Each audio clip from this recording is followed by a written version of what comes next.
Smile. But I'm not happy. People Why are you staring. I don't want to do this. You have to. They'll know No one something's cares wrong. about your Why life. is that bad? Nobody cares. They won't understand. Nobody You want to cares. go home. You'll hurt their feelings. This was ridiculous. What are Why we even just talking about? like, Once just you want keep to keep them them happy, happy. What if they they're think gonna you're be stupid? mean. Just Just keep them happy. Just keep them happy. Just lie. I'm not here to sugarcoat, life's already a bumpy road. Too much shelter causes pain, let's just be real honest. Things are gonna knock you down, avoidance will not help you out. Let's talk it through, here me and you, let's keep it real honest.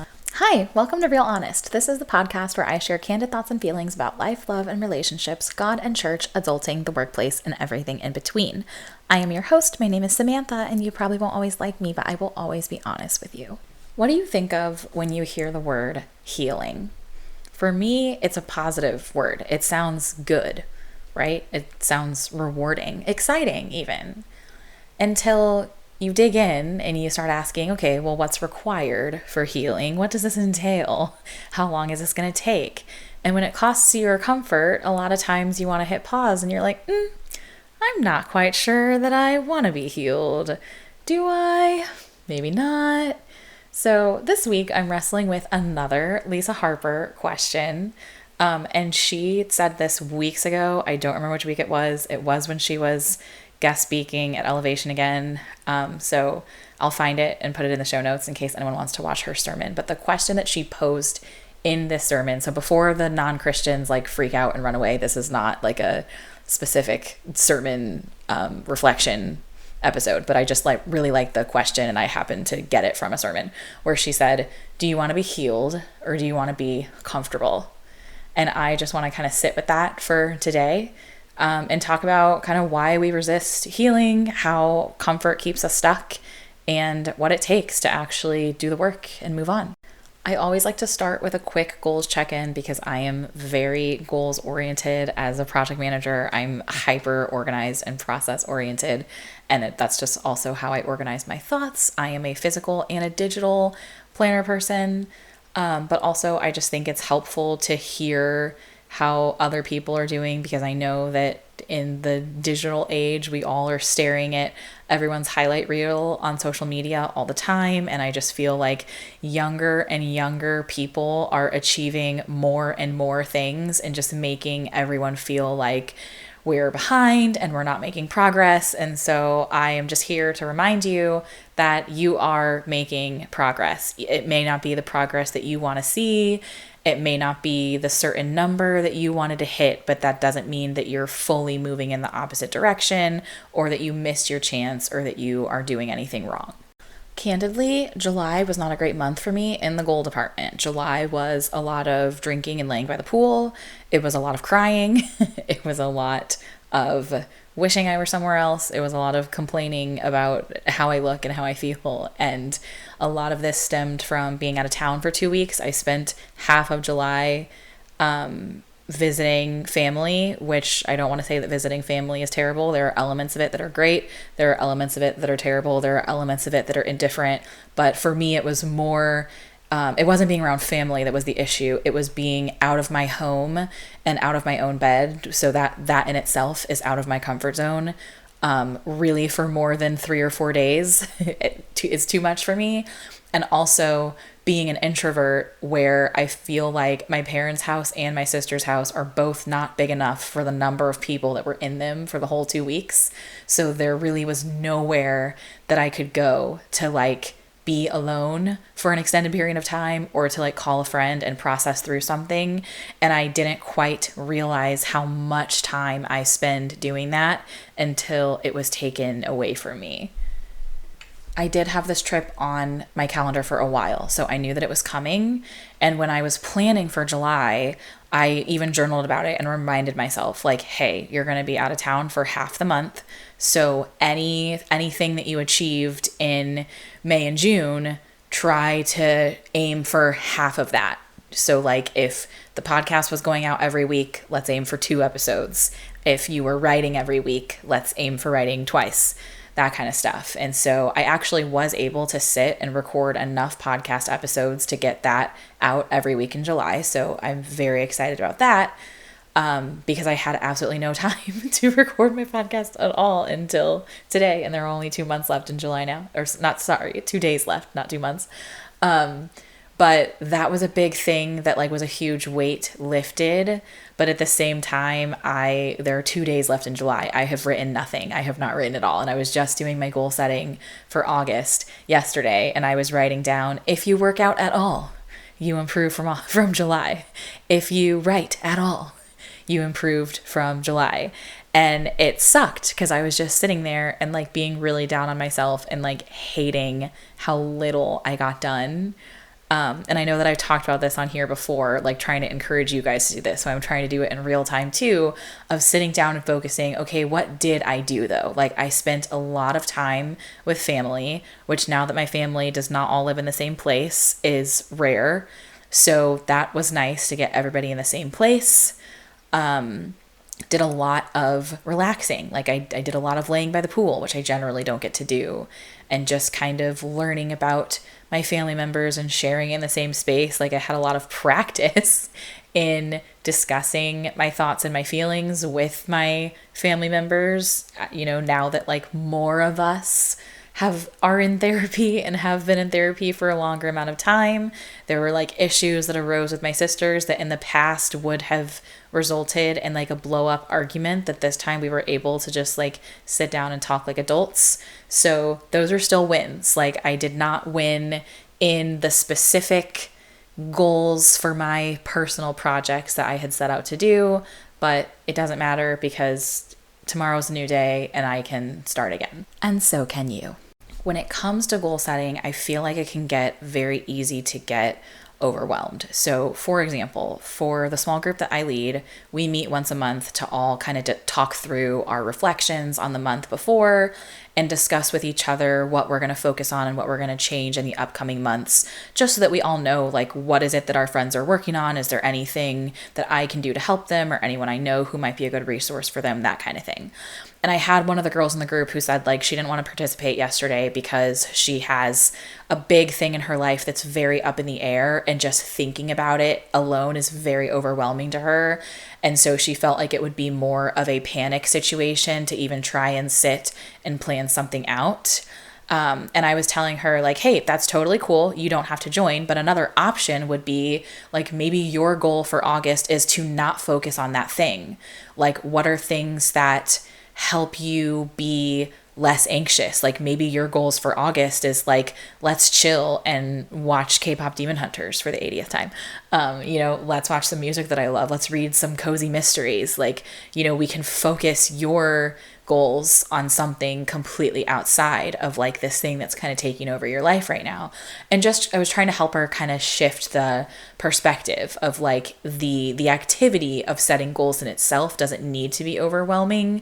But a lot of times what happens is if we have goals that are like outside of our comfort zone, then a lot of times we either will set goals that are too far in our comfort zones where they're not stretching us. And I'll use like fitness as an example, right? I've heard a lot of people say like when you're just starting a fitness journey, or you're brand new to working out, or you've taken a long time away and you're trying to get back into it, it might not be the best goal to say, I'm going to work out 5 days a week. Your goal might be, I am going to set out my gym clothes. I'm going to drive to the gym. Like maybe I'm not going to go in, but I'm going to just drive there, and that's a win.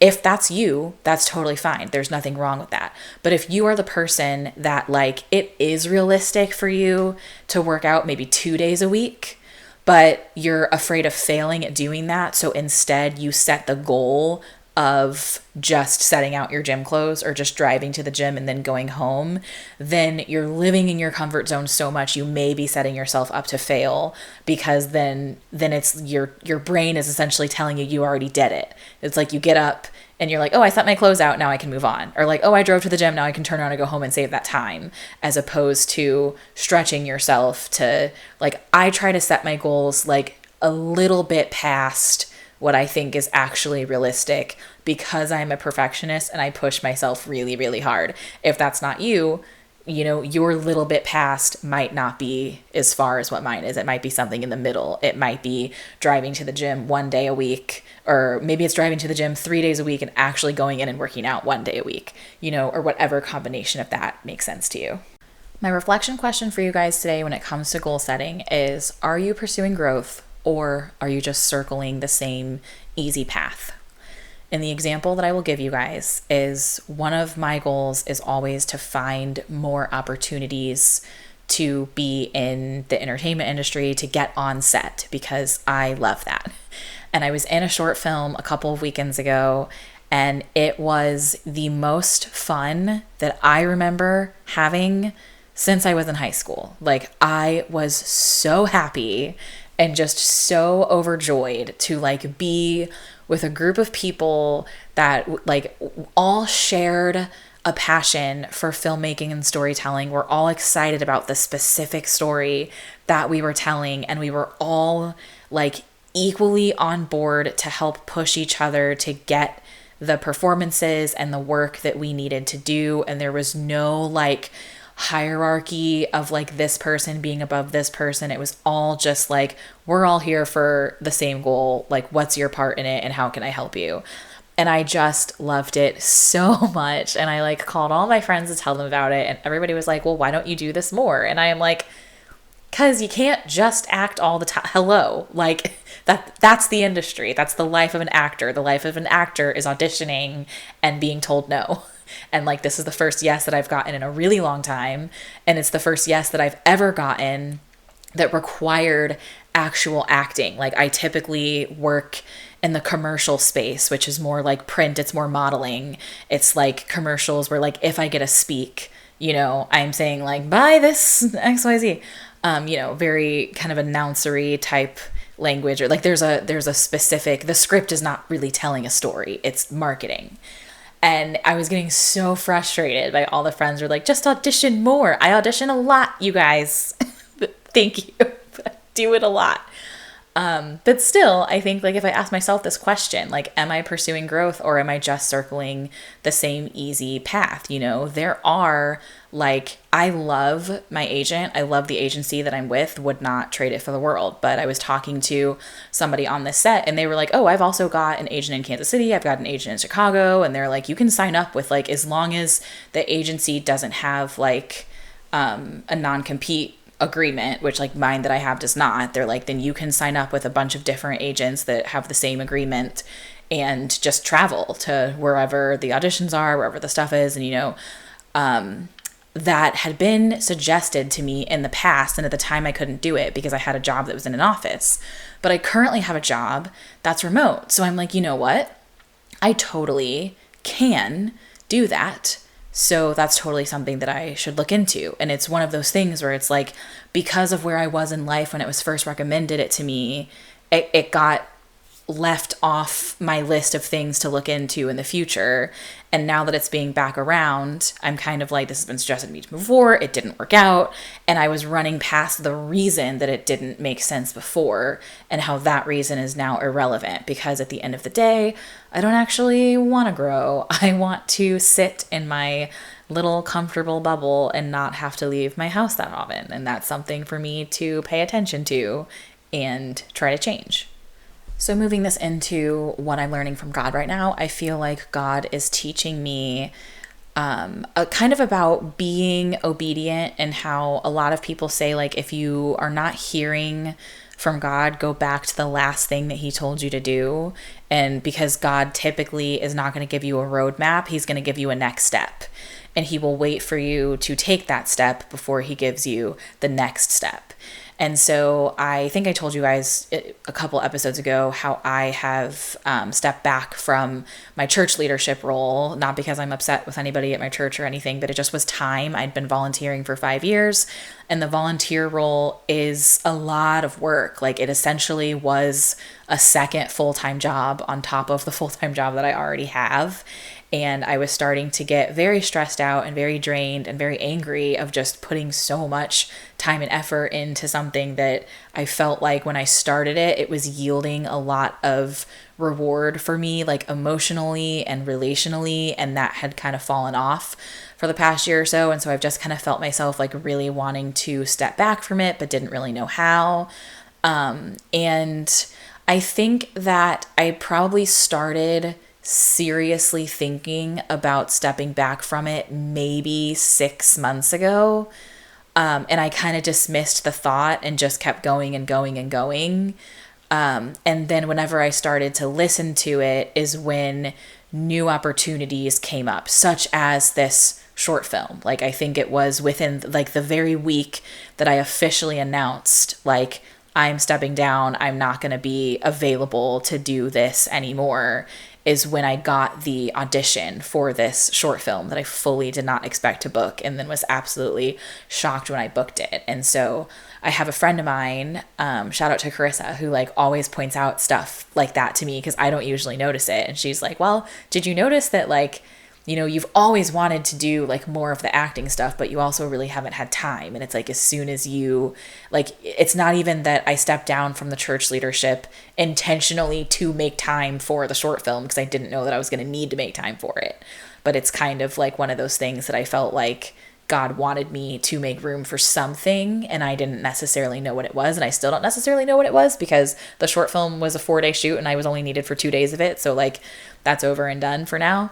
But I think it's about being obedient of like, if I had stepped down, I think earlier when I started to think about it and like not taken so long to go through with doing it, there are potentially other opportunities that may have come up sooner. But now I'm just trying to really pay attention to what God fills my time with, because I still want to give God my time. And I think that's one of the things, the most important thing actually that I learned in seminary, is that I don't have to be in seminary or in church or working at a church or leading a church small group in order for my time to be God's and for me to still be a valuable apprentice to Jesus. Like, he can still use me anywhere and like anything that I do and anywhere that I go.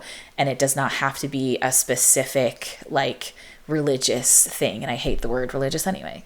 So what I really want to talk to you guys about today is when comfort becomes a cage and kind of how we can deal with that. You know, I feel like a lot of us want healing to be passive. We want our emotional healing to be like a paper cut or like a small cut or scrape, where essentially like if you leave it alone, it's going to heal over time. Like the skin will repair, it'll stop bleeding, the cut will go away. And if you don't want to be totally passive, then like the most active you're really going to be with a paper cut is like maybe you'll put some Neosporin on it and a Band-Aid. But either way, like then you're kind of going to just wait and try to make sure that you don't do anything that makes it worse.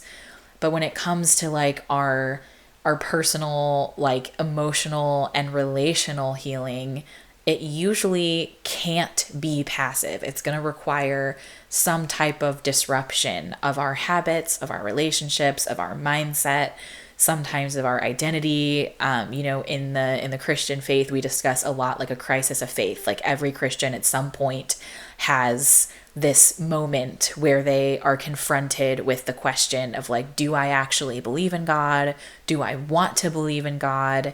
Is this my faith, or is this like my parents' faith? Or maybe it's not your parents, but someone else that introduced this to you. Like, and you know, do I believe this just because they told me it's true, or do I actually believe this? And that a lot of times will send people spiraling. And sometimes that spiral sends people away from the faith. It sends them to a different faith. And for some people, like they come back and then they're stronger after it. Some people like double down and go deeper into the faith. And, you know, that's just to give an example of something that it's like the healing is like, wait, who am I? And then going through something hard and coming out on the other side, like a better, stronger person. So why do we want to be passive? You know, why don't we want to change things? I think it's because comfort feels safer than freedom. Like a lot of times the dysfunction is less scary than the unknown. I feel like this is why so many of us stay in toxic relationships, because we have learned how to fight and make up with that person. And it's like that person knows me. And even though they might be terrible to me and I might be terrible to them, like the fact that we know each other this well, like that's still comfortable. And there's a familiarity and a safety in knowing that like I can fight with you, but you're still not going to leave. Like you're going to come back and we're going to fight again tomorrow, as opposed to the unknown, like the theoretical, like what if there is somebody else that I don't have to go through this emotional turmoil with, but where is that person? How long is it going to take me to meet them? What am I going to have to do to find them? And then once I do find them, how long is it going to take for them to learn me as well as this other person does? And what if they don't exist? And if they don't exist, isn't it better that I have this person right now that I love and that loves me, even if there's this constant push and pull and emotional roller coaster? And I think a lot of times we convince ourselves that that is better, but it's not better. It's just comfortable. I think a good thing to pay attention to is when you get angry. Like, my therapist always says that anger is her favorite emotion because it brings things out of people. Like when you get angry in a session, it tells your therapist like, okay, yeah, I pushed a button, but there's always something underneath anger. And then it gives them something to dig at and figure it out. And it's like, is it fear? That's really driving this. Like what is the cause that is manifesting as anger right now? And it's just something that I think about whenever, like, I ask my mom to go to therapy and she gets pissed off and it's like, why do you think there's something wrong with me? And I'm like, why is that your immediate reaction to me saying I think therapy would help you? To immediately get defensive and upset. And it's the same thing that, like, if you're in a situationship and all your friends are like, stop talking to that person, and your immediate reaction is like, you don't know me, you don't get me like they do. And it's just like, well, or are your friends speaking a truth that you don't want to hear because it's more comfortable for you to stay where you are than to actually grow? Because growing might cause you to spend a little bit of time alone, a little bit of time with yourself to figure out who you are and what you want. And maybe what you want is more. Maybe what you want is to raise your standards, and maybe raising your standards is terrifying because less people are going to want you, because right now you're so available and being pulled in all these different directions, but that makes you feel important. It makes you feel needed. And the second that you raise the bar, then less people are going to climb the tree to get to you. And then it's like, oh, well, it's a tree, ladder. And then you're like, well, what do I do? What do I do now? Nobody loves me. But you just need a little minute before you get to the part where you feel peace. Healing is uncomfortable. If you want to have a better friend or be a better friend, you have to sit down and have the hard conversation about what it is that you need from the other person or what it is that they may need from you, and figure out how to meet in the middle. And can they and are they willing to do that? And yeah, you totally may have to risk the other person saying, I am not able or I'm not willing to do that for you. Like, I'm giving you everything I got and take it or leave it. And, worst case, you are exactly where you are, or you end the friendship and you move on and you give each other the time and space to find somebody that actually can fulfill your needs. And I think so much of us are so afraid of that loss that we never do the work to get to the other side. Like, maybe it's a job. Like, maybe you've been working the same job for years and years that you hate, but you don't want to do the work of updating your resume, of networking. Like, all of that is so daunting and exhausting to you. And you're like, I know this job. I know the company, I know the people here, I rely on my paycheck, and maybe I'm not making as much money as I want, and maybe I don't love the specific things that I do day to day, and maybe I don't love my boss or the people that I work with, but it's easier than the work that I would have to put in to find something else. But ultimately, the only person that you're hurting in that scenario is you. This topic particularly hits home for me because the word that I chose for 2025 is growth, and growth happens outside the comfort zone. And I still have, I was just supposed to go to something the other night and I was like, I'm more comfortable in my house. I do not want to go out and mingle with a bunch of strangers. And that was a huge networking opportunity that I missed out on because I wanted to stay comfortable. And so I'm not saying that this is easy or simple or that any of us is going to be able to get up and change it tomorrow. But I do think we should be asking, how much do we really want to grow here? and how much do we really want to heal? Like, if your relationships are difficult, how much work are you willing to put in to make them easier? Like, I feel like people should be adding to your life and not taking away from it. Like, if you're getting stressed out and anxious every time somebody sends you a message, whether it be a family member, a friend, a boss, whatever, that's telling you something. Like, the emotional reaction that your body is having to that person's name pop up on your phone, that is telling you that there is some inner work that you need to do. I'll give you 2 hard conversations of the week this week, because one of them, honestly, you guys are going to be like, that wasn't hard, that was super simple. But the first one was with Cameron, because he was busy and I was sending way too many messages and not getting any responses. And I know that I've been quite needy in the past couple months. I fully I fully admit to that. Like, I know that there's a lot going on, and my 2 best friends are like, girl, can you please chill? Like, we are other people in our lives. Like, we don't have energy. But I just was like in a mood and having a night, and literally like my text was like, I'm sad you don't have time for me. That was the whole message. And he like called me the next day and was like, I got it, I'm here, what do you need? And like could not express to you like feeling more loved. And I know that it was a simple thing. Okay, it was one message and like we talked about it the next day, but like it took me hours to type and send, because I do, while I know and understand that I am a lot and I'm a big personality and I'm very emotional and there's a lot going on in my head and my heart at any given moment. And I am very open with my friends that like I require a lot of attention. Like, if you want to be in this inner circle, I'm going to need a lot of time and attention. Like, that is something that I freely admit that I'm psychotic and I need that. And like, they show up and they stay and like, thank you, I love you so much. But at the same time, I do have a very hard time, like, whenever I have to ask for more, because I feel like my default is already asking for too much. So I think it was less of a hard conversation between me and Cameron, and it was more of a hard conversation that I had with myself and ChatGPT, just of me working through, like, is it okay to ask for more? And eventually I came to the conclusion of like, worst case, he says no. You know, worst case, he's like, I'm busy handling my own shit. I can't also take on your shit right now. I'm sorry. I'll get back to you when I'm free. But like, best case is he says exactly what he said. Like, I know I've been MIA. I know that you need me. I'm here. What can I do?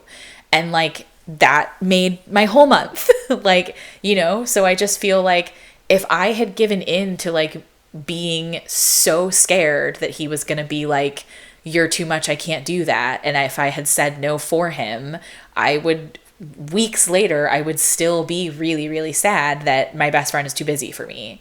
But my best friend is not too busy for me. So I feel great. So the actual, like, here's the second one, like 2-person hard conversation that I had was with my sister, or it was on like part of this trip where like my sisters and I were all together for 2 weeks and it was way too much time out of our own beds.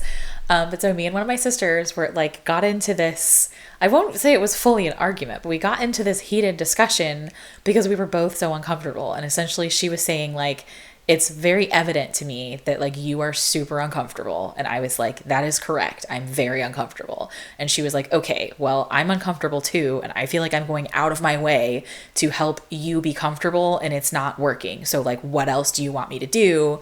And we both got like very emotional, like tensions were running really high because I was sitting there saying like, it's not your responsibility to make me comfortable. Like, that is on me. Like, if I have a problem with where I'm sleeping or not being able to be alone or having to share my car or whatever else is going on, that is stuff for me to work through. Like, it is not your job to make sure that you're in an uncomfortable sleeping situation so that I can be in a comfortable one. Like, if one of us has to be uncomfortable, it does not have to be you. We can switch off. But like, I don't need you to set yourself on fire to keep me warm. Like, I'm not asking you to do that. And then she was very much like, I understand that you're not asking me to do that, but I'm going to do that because she is more of a people pleaser than I am. And it was just very like, I want to make it better. Like, I want you to smile and I want you to be happy. And it was so hard for me because I know that she does that because she loves me and everyone in our family. Like, she loves us so much. She just wants to fix everything. And I was like, honestly, what would be helpful for me would be if you were a little bit selfish. Like, if you would stop trying to bend over backwards to give the rest of us what we want, and if you would just speak up and say what you want and what's going to make you comfortable. And in this conversation, you guys, I'm talking about like physical comfort. I'm not asking her to like get out of her comfort zone to grow. I'm talking like physically is you sleeping there and me sleeping there, because that place is more physically comfortable for your back at night. Just putting that in there before somebody's like, but you said, okay. Anyway, so this was like a very difficult, we were going back and forth, and then finally got to a place where we were able to be like, you know what, we both are like, we both love each other and we both are trying to make this time that we're spending essentially living on top of each other easier.